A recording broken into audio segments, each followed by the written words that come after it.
In the glittering world of Manhattan's elite, where fortunes are made and lost over champagne toasts, some marriages are built on love and others on calculated deception. This is the story of a man who thought he could play the game without losing his heart, but fate had other plans. Before we dive into this story, tell us in the comments, where are you watching from? We love hearing from our viewers around the world, and if you enjoy these captivating stories, don't forget to subscribe to our channel so you won't miss the next incredible tales we have coming your way. Hit that notification bell. The November rain hammered against the floor-to-ceiling windows of the Vanderbilt Tower penthouse, casting shifting shadows across the marble floors. Alexander Cross stood at the window, his reflection barely visible in the storm-darkened glass. At 34, he was the picture of old money success. Tailored Brioni suit, Patek Philippe watch, and the kind of sharp jawline that graced society page photographs. But behind those ice-blue eyes lay a desperation that no amount of expensive cologne could mask. "You have exactly 6 months, Alexander." His uncle's voice still echoed in his mind from that morning's meeting. "Marry before your 35th birthday,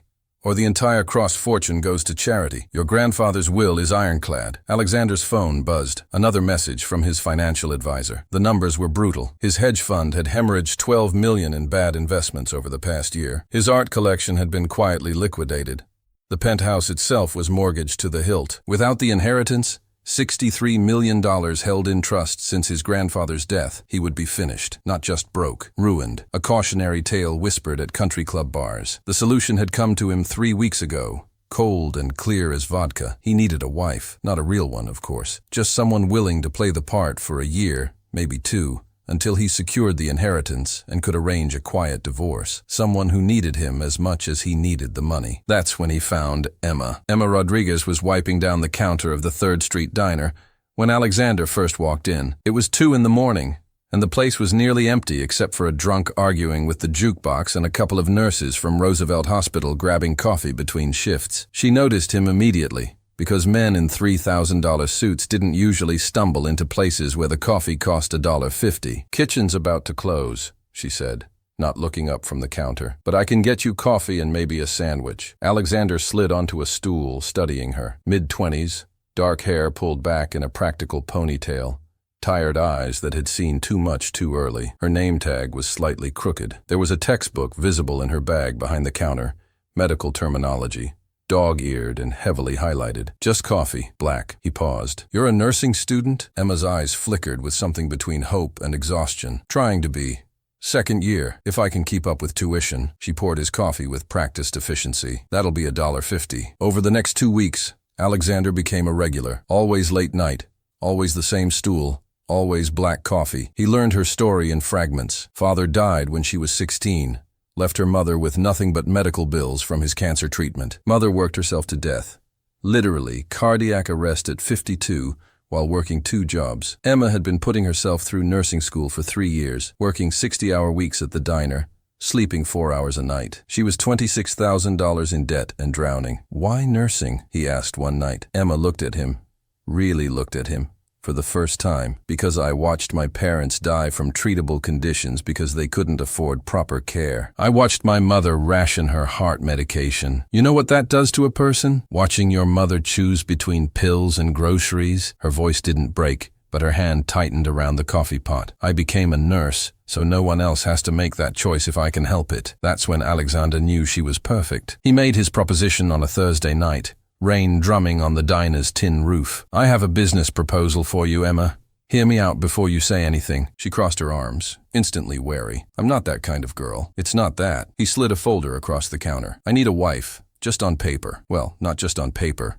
It has to look real. My grandfather's will requires me to be married before I turn 35, which is 6 months from now. I inherit a substantial fortune. Without the marriage, I get nothing." Emma stared at him like he'd grown a second head. "You're insane. I'm desperate, and I think you are too." He tapped the folder. "1 year of marriage. You play the role, attend the necessary events, live in my penthouse. In return, I pay off all your student loans, cover your remaining nursing school tuition, and give you $500,000 when we divorce.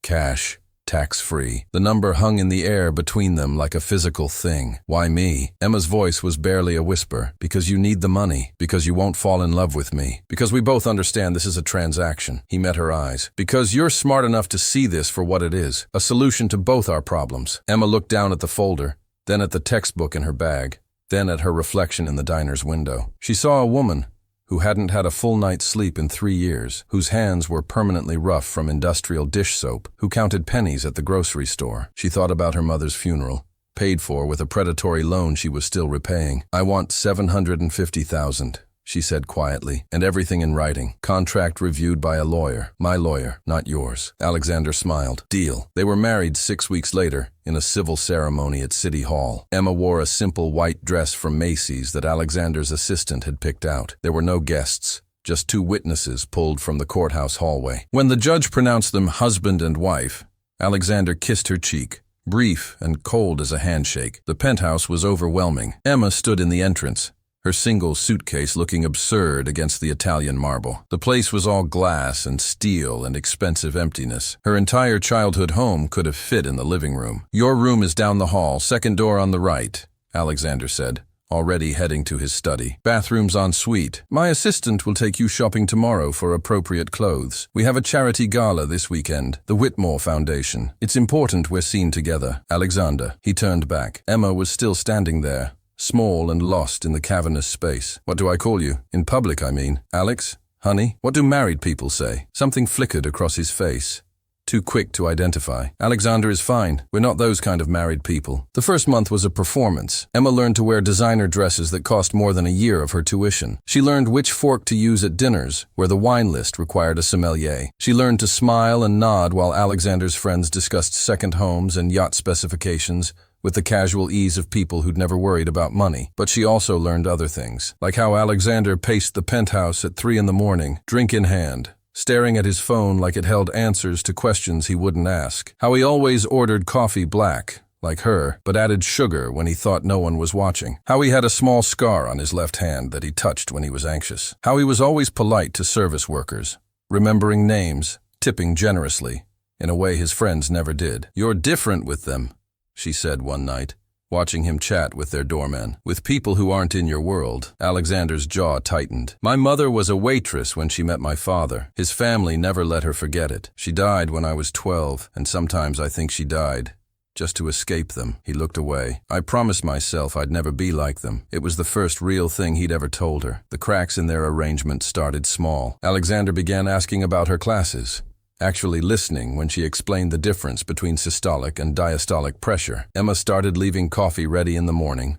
the way he liked it, black with a hidden sugar. They developed routines, breakfast together on Sundays, walking through Central Park when the city felt too heavy, watching old movies at midnight when neither could sleep. Why did you really need the money? She asked one Saturday morning, sun streaming through the penthouse windows. They were reading separate sections of the Times, legs tangled on the couch in unconscious intimacy. Alexander was quiet for a long moment. I made bad investments, arrogant ones. I thought I was smarter than I was. Pride, I guess. I couldn't bear the idea of being the cross who lost everything. He looked at her. Why did you really say yes? Because I was tired, Emma said simply. Tired of being poor, tired of choosing between textbooks and food, tired of being powerless. She set down the paper. But also because I saw something in you that first night. You looked as tired as I felt. I thought, maybe we could be tired together for a while. The shift happened so gradually that neither of them noticed until it was too late. Alexander started coming home earlier, making excuses to be wherever Emma was. Emma found herself texting him during her hospital rotations, sharing small moments of her day. They started sleeping in the same bed, at first by accident after falling asleep during a movie, then by unspoken agreement. This wasn't part of the deal, Alexander said one night, Emma's head on his chest, his fingers tracing patterns on her shoulder. I know. She could hear his heartbeat, steady and real. We should stop. We should. Neither of them moved. The truth came out 4 months into their marriage, on a cold February evening. Emma came home early from clinical rotation to find Alexander on the phone, his voice sharp with desperation. I don't care what you have to do, Marcus. Find the money. Sell whatever's left. I need $200,000 by Friday or they're pulling her funding. Emma stood frozen in the doorway.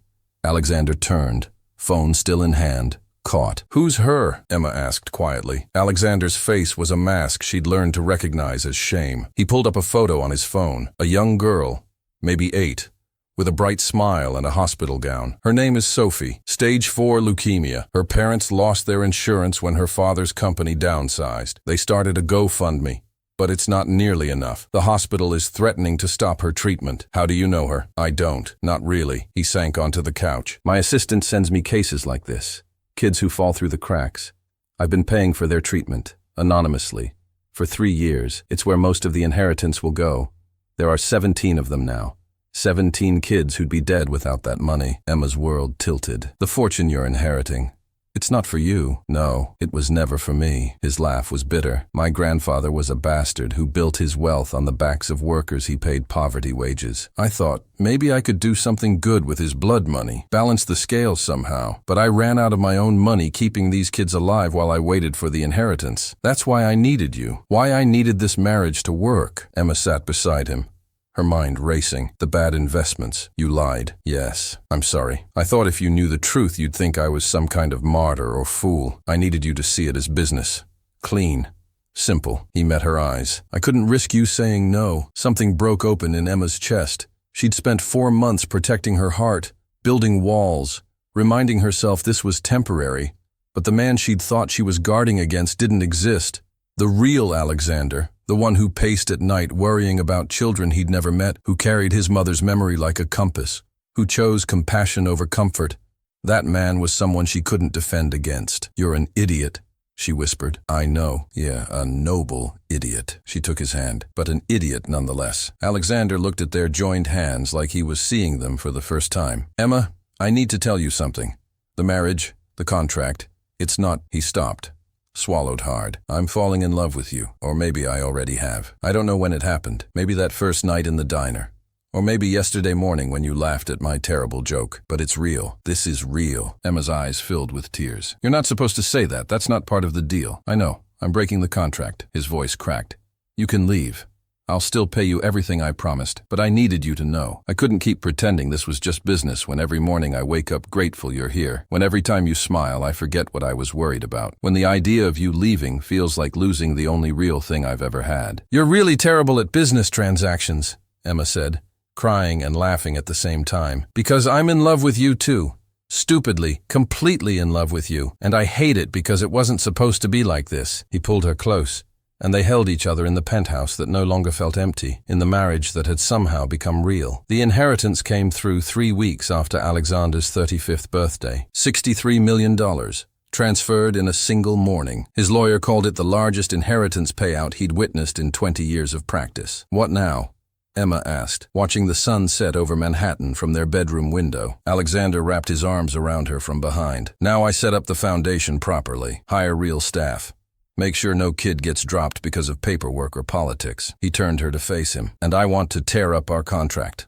All of it. No divorce, no payment. Just us. Real marriage. Real life. I still want to finish nursing school, Emma said. I still want to work. Of course. I fell in love with a woman who counts lives saved, not dollars earned. I wouldn't want you any other way. And the $750,000? Alexander smiled. Already transferred to your account this morning.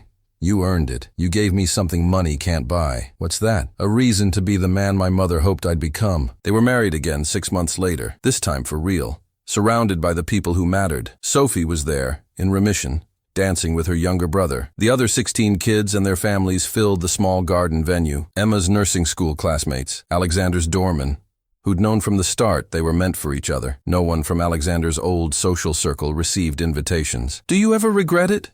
Emma asked during their first dance, the fairy lights twinkling above them. The life you had before? The parties? The status? Alexander looked around at the children laughing, the parents with tears of gratitude in their eyes, at Emma in her simple dress with her impossible smile. I regret that I wasted so many years thinking that was life. This is life. You are life. Emma graduated top of her nursing class the following spring. She took a position in pediatric oncology at Mount Sinai, working specifically with families navigating insurance and financial hardship. Alexander's foundation expanded to cover not just treatment, but also housing for families traveling for care, transportation costs, and mental health support. On their first real anniversary, Emma found Alexander in his study, surrounded by case files. "Still saving the world?" she asked. He pulled her onto his lap. "Just trying to deserve you. You came into a diner at 2 in the morning looking for a business transaction," Emma said, touching his face, "and somehow found your soul instead. I think you deserve yourself more than you know." "I was so certain I couldn't be bought," Alexander said quietly, "that I was immune to actually caring. I thought I was using you." He laughed. "Turns out you can't fake love even when you try. It finds you anyway." Emma kissed him, soft and certain. "Best business deal I ever made." Outside, the New York night sparkled with endless possibility. In the penthouse that had become a home, two people who'd married for all the wrong reasons discovered that sometimes the best things in life come from the most broken places. That fortune means nothing compared to being seen. That love, real love, doesn't care about contracts or calculations. It simply is. And sometimes, that's more than enough. Sometimes, it's everything.